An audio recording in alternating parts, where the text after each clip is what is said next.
L'Indre-et-Loire toujours placé en vigilance orange canicule jusqu'à demain matin 6 h.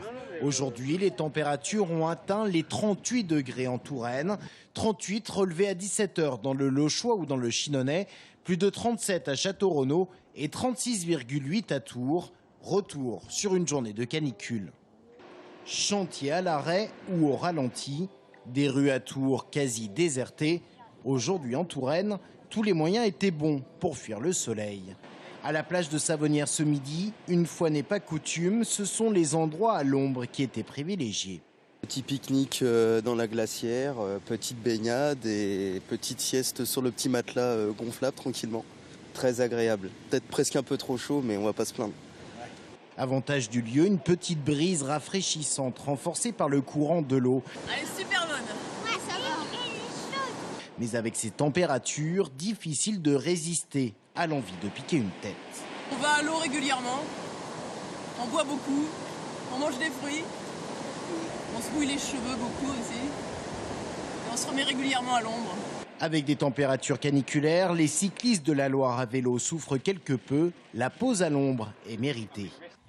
Hier, on a roulé jusqu'à 6 h du soir, au moment où il faisait le plus chaud. On ne va pas refaire la même erreur. À Tours, c'est également en bord de Loire que l'on vient chercher de l'air, comme cette femme qui a prévu d'y passer toute la journée. J'habite en appartement et dans l'appartement, même tout fermé, on arrive à plus de 30 degrés, voire 35. Je suis venue ici parce que c'est calme, il y a un petit peu d'air. Coup dur pour la plage, un acte de malveillance qui a privé d'électricité la buvette pendant quelques heures et des clients pris au dépourvu jusqu'en début d'après-midi. On doit être pas loin d'une centaine, ouais. Une centaine, ouais. 14 h. Ouais.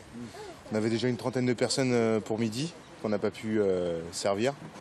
Plus de 45 degrés au soleil et pourtant certains ont fait le choix de lézarder sous ces rayons. Je suis habitué, moi j'arrive d'Afrique, donc pas de problème pour moi. Bien se protéger quand même. Bon, moi je ne mets pas la casquette parce que, bon, mais sinon le chapeau et le produit, il faut bien se protéger quand même. Dans ces conditions, difficile de ne pas braver l'interdiction de se baigner. Retour à la normale prévue demain. Qui dit chaleur exceptionnelle, dit déplacement ministériel. Cet après-midi, la ministre de la Santé, Marisol Touraine, s'est rendue à la crèche municipale de l'île au Trésor à Chambray-les-Tours. Le thermomètre affichait 37 degrés aux heures les plus chaudes de la journée. Si on pense légitimement aux personnes âgées, les enfants représentent eux aussi une catégorie de la population fragilisée par la canicule. Il faut être attentif à boire régulièrement, à se nourrir, même si l'on n'a pas faim, à se rafraîchir, à ne pas s'exposer au soleil. J'insiste là-dessus et c'est mon premier message. Prévention, précaution, parce que contrairement à ce qu'on pourrait imaginer, la chaleur, ce n'est pas seulement de l'inconfort. La chaleur, ça peut représenter un risque pour la santé, y compris quand on pense que tout va très bien. Et si l'on se pose des questions, j'ai mis en place une plateforme téléphonique susceptible de répondre à toutes les questions qui viennent à l'esprit. Le numéro de téléphone de cette plateforme, c'est le 0800 06 66 66. Elle est joignable toute la journée de 9 h à 19 h et il ne faut pas hésiter à la contacter ou à contacter son médecin. Cet après-midi, près de 3 personnes encadrent une douzaine d'enfants à la crèche. Au programme, des jeux d'eau pour faire en sorte qu'ils ne souffrent pas de la chaleur et bien d'autres astuces bien connues du personnel. Les faire boire, humidifier le sol, limiter les activités motrices bruyantes qui demandent de l'énergie.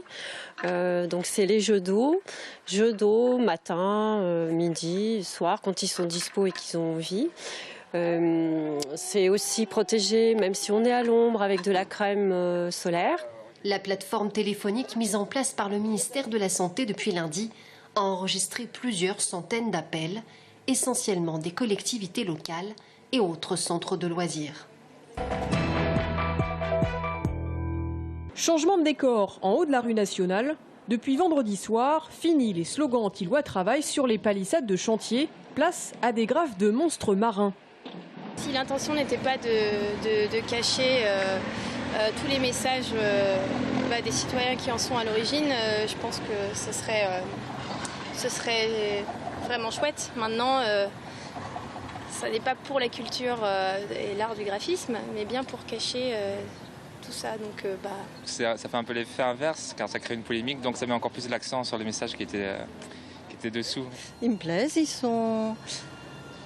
Non, il y a une qualité chromatique qui m'étonne. Voilà, non, c'est bien. Puis ça, j'ai vu les précédents, donc ça change, c'est bien.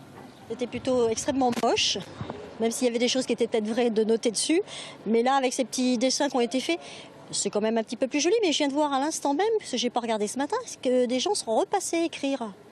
La mairie a-t-elle voulu ainsi noyer le poisson en payant des graffeurs pour recouvrir les tags ? Pas du tout, selon Bob Jeudi, spécialiste de l'art urbain qui a sélectionné les 8 graffeurs. Le projet était prévu de longue date. C'est un peu la loi de la rue, tout est éphémère dans la rue et tout est actualité. Et qu'il y a une actualité qui était là à un moment donné, je veux dire, on ne peut pas laisser vous imaginer que si le mur de Berlin était encore aujourd'hui, depuis 89, était toujours le même qu'il a été à l'époque, il a servi de support en 89, on n'y comprendrait plus rien, ça serait plus d'actualité. Je veux dire, chaque chose, chaque moment a son actualité et que l'art urbain, c'est cela, c'est aussi d'être couvert. Du côté de la municipalité, on explique que le choix se veut touristique plus que politique. La volonté n'était en aucun cas de saboter l'élan démocratique des Tourangeaux. Toujours est-il que depuis quelques heures, de nouveaux tags sont apparus, se mélangeant au graffiti. La fresque est donc complète. Le recrutement se faisait attendre du côté du Tour FC, on a été servi. Le club de foot tourangeau a annoncé ce week-end l'arrivée de 4 joueurs d'un coup. Un tir groupé qui permet de voir l'avenir un peu plus sereinement. Le plus gros coup s'appelle Fantamadi Diarra. L'attaquant de 24 ans a entre autres déjà porté les couleurs du Stade Rennais, d'Istres et d'Auxerre avant d'effectuer 6 mois au Paris FC. Il comptabilise également 13 sélections avec l'équipe du Mali. Il a été prêté sur la deuxième partie de la saison, il a marqué 5 buts, il a obtenu 2 pénaltys.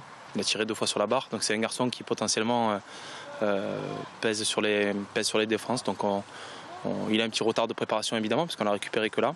Mais il est très sérieux avec l'esprit collectif, c'est ce qu'on recherche. Autre international malien à rejoindre les rangs tourangeaux, Ousseynou Cissé. Le milieu de terrain défensif revient de 6 mois en Espagne au Rayo Vallecano qui se sont mal passés. Impressionnant physiquement avec ses 1m95, il cumule déjà 95 matchs de Ligue 2 dans les jambes avec Amiens mais surtout avec Dijon. Celui qui est arrivé en Touraine le plus tôt, c'est Daouda Konaté. Le latéral gauche a même déjà effectué le stage de pré-saison avec le Tour FC. Il a su convaincre les dirigeants de l'engager et il avait un avocat de taille en la personne de Fabien Mercadal. Les deux hommes étaient tous les deux à Dunkerque la saison dernière. Je l'ai connu pendant 6 mois, il m'a fait 6 bons mois, 6 très bons mois même. Voilà, donc c'est un garçon qui est vaillant, gaucher, latéral gauche évidemment, et avec un profil agressif. Enfin, dernière recrue, une recrue offensive, Myron De Almeida, attaquant belge de 20 ans qui vient endosser un rôle de joker. Il évoluait la saison dernière en 2e division belge.